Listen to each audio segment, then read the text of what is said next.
I have basically never gone to a library in the last probably 5 or 6 years. I almost never read books. All of my information usually comes from the internet, but this library had the ability to manufacture and create new items for my projects that I would never be able to create on my own. They have a laser printer. They have a 3D printer that can print metals and carbon fiber materials. Being able to have access to these different manufacturing techniques has been the main reason that I've been using the library.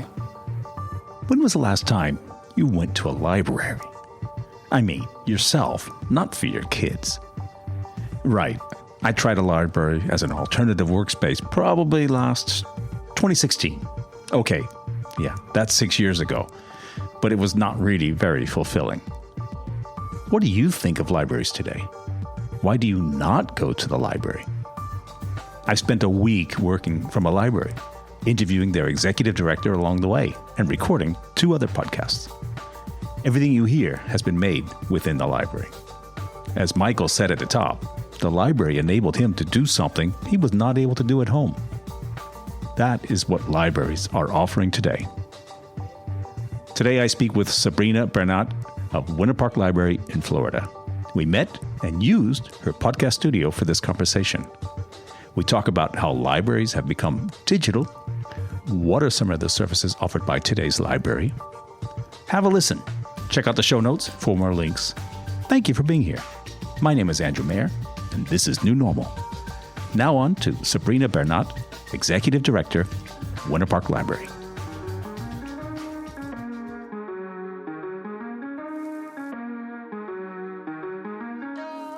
Winter Park Magazine recently called you a New Age librarian. But you come from an English lit and a fine art background. What do you bring as Executive Director to Winter Park Library? Well, I don't like to talk about myself too much, but what most people say to me is it's my enthusiasm that they find so welcoming. And you mention in the interview in that article that you have a wonderful staff that takes your quirks and can turn them into actionable items. My cheerful chaos, I believe, is what it says in the article. Yes, so true. I come in and I have a wacky idea, and my staff and I sit down and we work through it, and they're great at getting to yes. That is something I really encourage, is let's not think about the ways we can't do something. Let's not think about the roadblocks, but if we do, let's think of how we get through those, how we get past it and get to yes.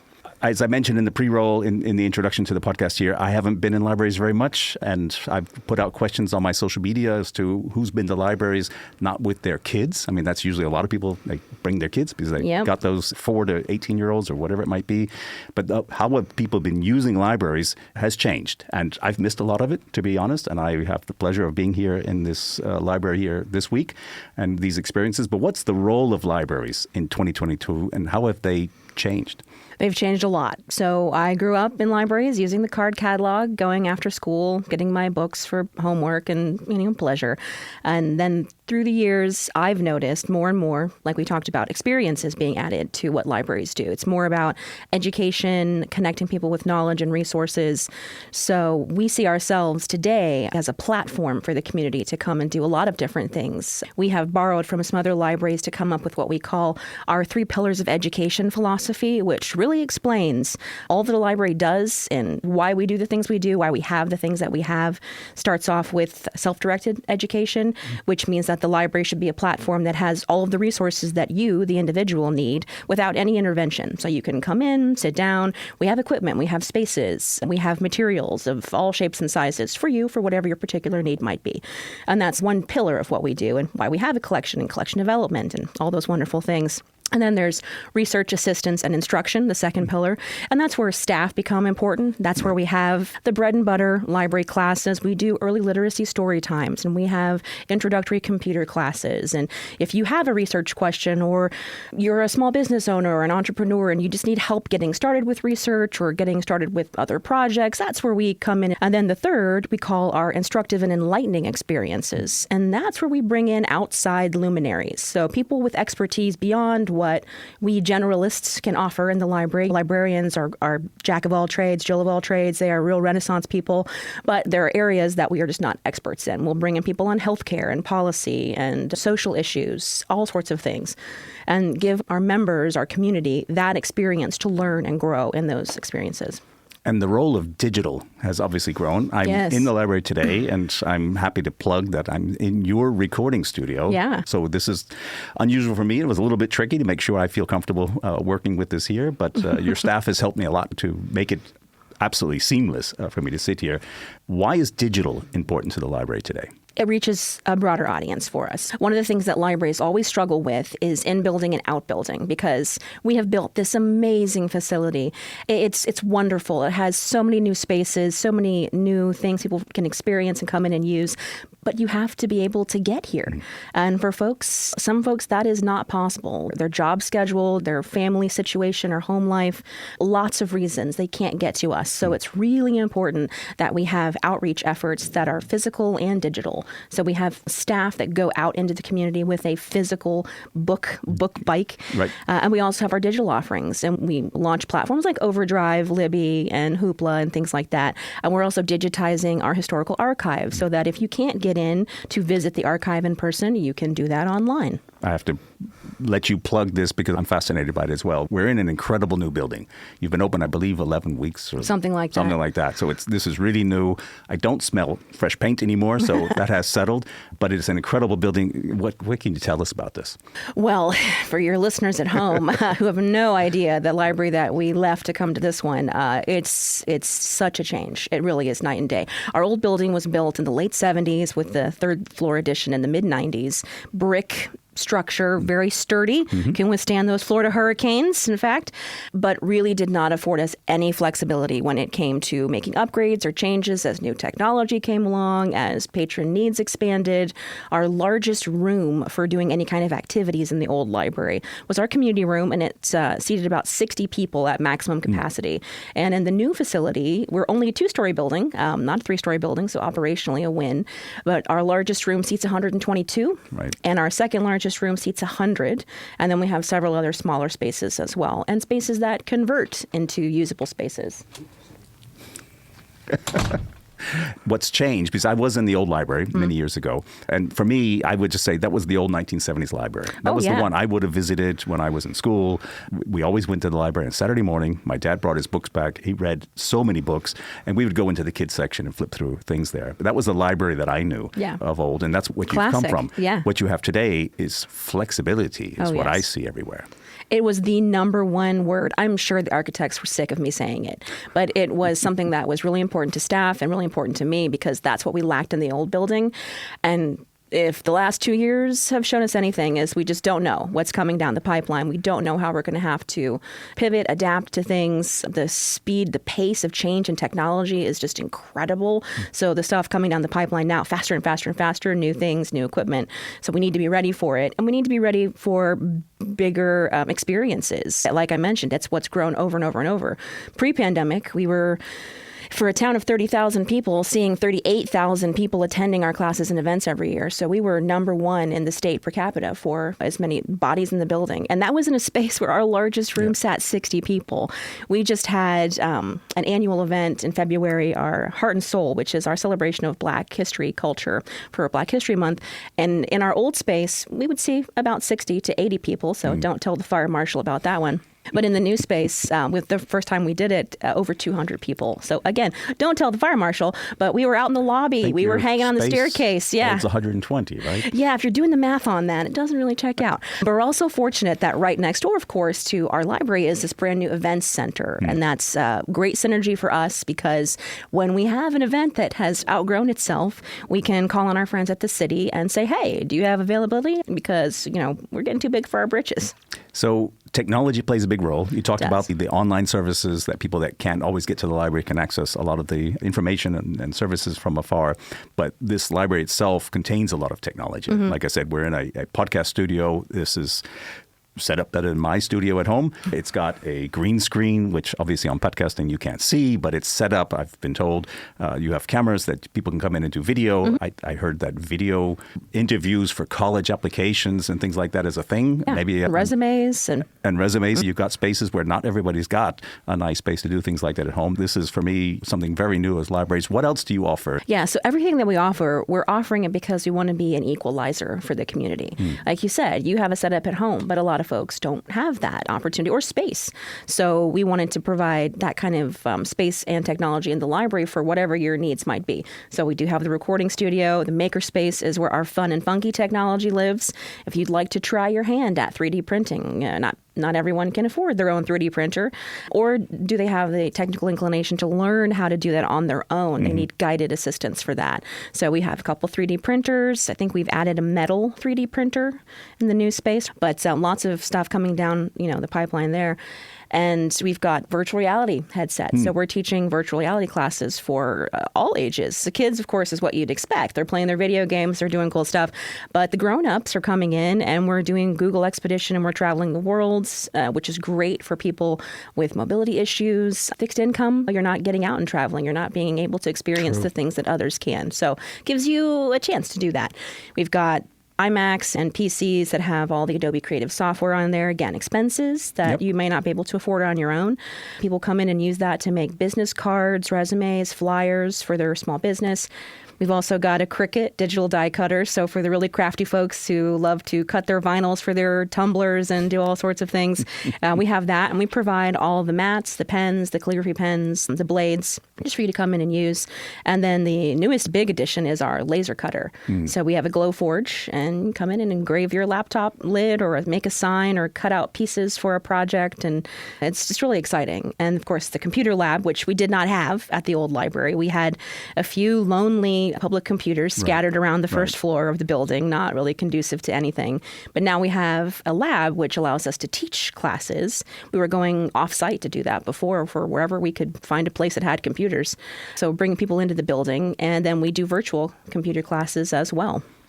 And then in our memory lab, we, unlike most public libraries, we have a historical archive because we're not a traditional public library. We're a 501c3 nonprofit. So we do have to fundraise about a third of our budget every year. But also part of our unique role in the city of Winter Park is that we collect, preserve, catalog our shared cultural history. So we have some really unique and interesting things in our historical archive. In the old library, unfortunately, it all lived in a space that was semi-public and had no humidity or climate controls.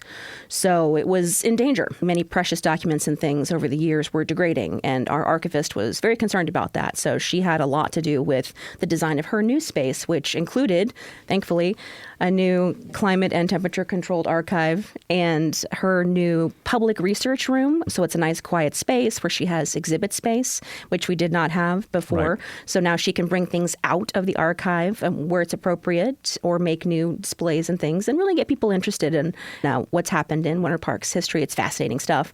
And then we have added to the public research room a memory lab, we call it, where we have some specialized equipment that aids our members in preserving family histories. So we've got a VHS to DVD converter. You've got those old VHS tapes. There's hardly anything that will play them anymore. Everyone's got a box somewhere. That's right. Old wedding videos, baby's first steps, things like that. So people come in and we help them get set up and learn the software, and then they can just go to town on their own, and it saves them thousands of dollars if you were to send away for a professional service to do that. And then we've got a large format specialty scanner. So if they're coming in with art slides or photo negatives, it scans those as well as really large documents, old maps, big photographs and things like that. And then we've got a cassette converter too. So if you have old cassette tapes, you come in. These are things I would have never thought the library would be offering. Yeah, and very well utilized. And that's a service you're offering, right? Not necessarily a benefit to the library other than being community open and engaging them to come in. We love being able to offer it. And it gets pretty well used as people learn more and more about it. We did have one little old computer and a little old scanner at the old library, but it just, we couldn't really advertise it. There wasn't space for people to come in and use it. So now people realize that we have it. Who are you trying to reach with some of these new facilities, services, technologies, and how are you trying to reach them? Well, and I know this is new. And yeah. You've been here for 11 weeks, and some of this I can tell has been set up in the last few weeks recently, and still a work in progress. So we'll be fully tweaked and operational probably by summer. And we still have some things on cargo ships somewhere. But, it's, as my director of education likes to say, it's infant to infinity, right? So we are always trying to reach everyone in the community and meet a lot of needs, which is a hard role to fulfill as a public entity. You can't make everyone happy. You can't meet every need. And that's hard, especially for my staff who are such helpful people. That's why they get into this world. We have target groups that we're looking at, obviously. So with our new facility, a couple different things were really important to us. So in our old building, we had a very, very small, cramped children's area. And it was incredible that we did nearly half of our annual circulation out of this teeny tiny space. And we were at a place where we were being forced, quite literally, to remove a book to add a book in our children's section, which was really, really difficult to do.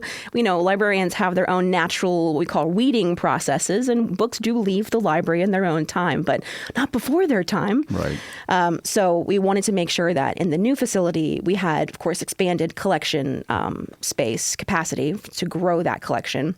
And that we had a more welcoming space for families to encourage them to come in, because all of that serves our role in contributing to emergent and early literacy education.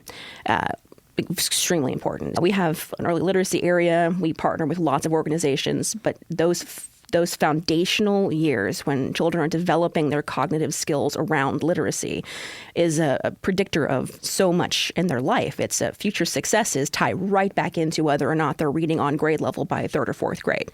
Ties into health outcomes, high school graduation rates, even things like prison, people going to jail, all sorts of things that tie back into that.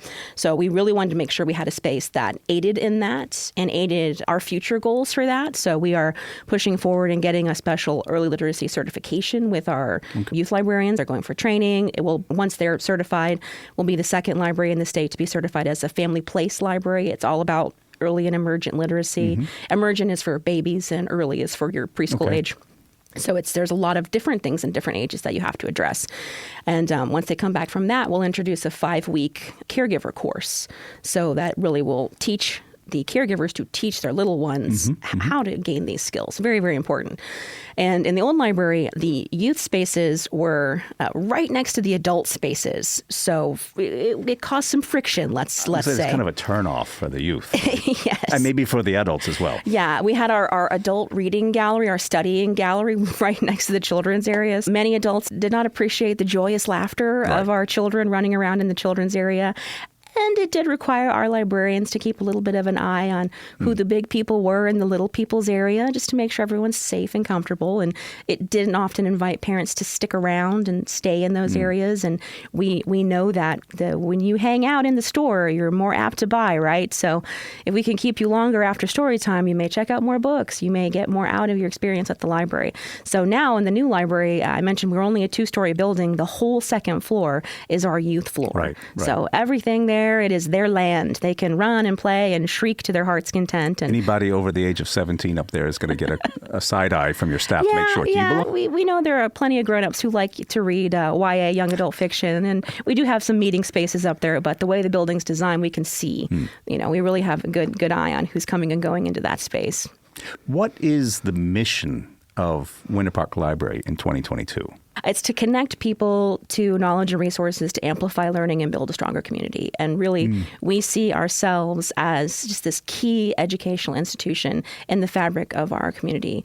And we want to draw people not only to our facility, but broadcast out of our facility. Make sure that we have these incredible online offerings and build those in whatever ways that we can. We started off at a disadvantage with the pandemic because we'd never done any kind of virtual learning. We weren't prepared for it. We didn't have, first of all, the old library when we were doing all of this in was not the facility for the best internet connection or anything like that. So a lot of handicaps we started with, and our staff rose to that challenge. And now we've decided to make hybrid learning a part of our platform moving forward, especially because the pandemic did show us that which is, again, something that libraries knew, is that the disadvantage, that those that don't have access struggle more. So much was made more accessible, and I hate to see that go away as we're, quote, returning to normal. So we've talked with our staff and we've looked at our resources and said that where we can, we're absolutely going to continue with hybrid options. And I think hybrid, and I've talked about this on previous podcasts with other guests.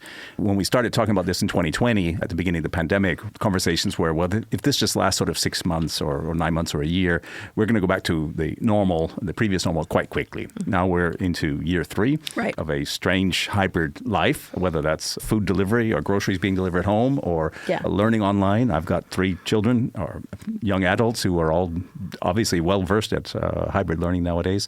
A lot of it's going to stick a lot longer. And I think that's probably going to become a foundational part of what the library offers as well. Yeah. And it's so interesting because we're at the colliding of those two worlds in another way as well, because we have seen, especially with our younger folks, pulling away from digital. So the biggest adopters of our digital services at the library are seniors. They're using ebooks, they're using e-audiobooks. The younger folks really are preferring physical materials.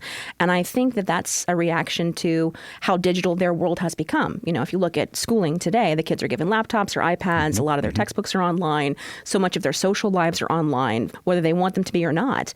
So they come in here and it is a physical space. So that is still very, very important, which is why we're not just focusing on digital resources. It's very interesting to me to see the trends that flow through the library in our community. And of course, every community is different.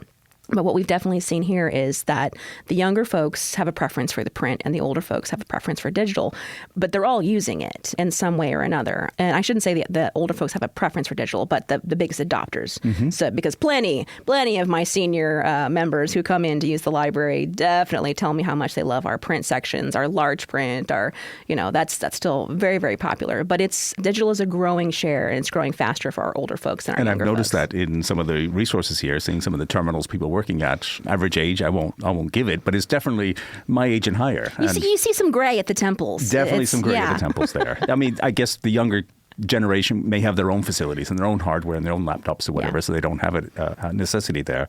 My signature question I ask everybody on my podcast here is, what does innovation mean to you? It means a couple different things to me. It definitely means our staff who are so good at doing so much with so little.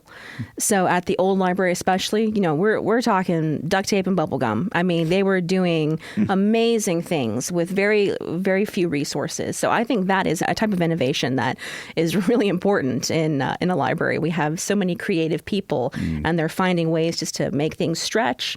And in doing that, come up with some ingenious solutions. But it also means thinking about where we can go. We've traded in our bubble gum and duct tape for some new equipment. And then looking at that, where is that taking us? We have talked this year about introducing some creativity scholarships for our staff. I've seen this done other places. The idea being that you just sort of say, if you had $500, what would you do? And what would how would you use that to change something at the library? And, letting them give us their ideas, keeping everybody engaged in those kinds of processes. And then looking, I think, not only what our community needs and adapting to provide that as a kind of innovation, but providing things our community doesn't know it needs. In a way, looking forward, looking at trends, looking more broadly at libraries nationwide, even globally, and seeing what they're providing and how all of that ties together, into what we need to be doing, what we need to be prepping for the next few years. So the library is never standing still. No, just an engine constantly turning away, bells, whistles going off, sometimes klaxons, you never know. Well, thank you for inviting me into your library, this wonderful, beautiful building. And those who listen to the podcast can follow in the show notes. There's links to articles that have been written, some photographs that have been taken of this wonderful library. And if anybody is in the area of Central Florida, this is Winter Park, Florida, north of Orlando, always come by and have a look at the building and the event center next door. It's a wonderful location. Knowing where you've come from, it must be a lot of fun to come to work every day. Every day. Thank you, Sabrina, for your time here today. I know we've got to get back to work, and I appreciate the time I'm able to spend here, and I look forward to coming back again soon. We look forward to seeing you.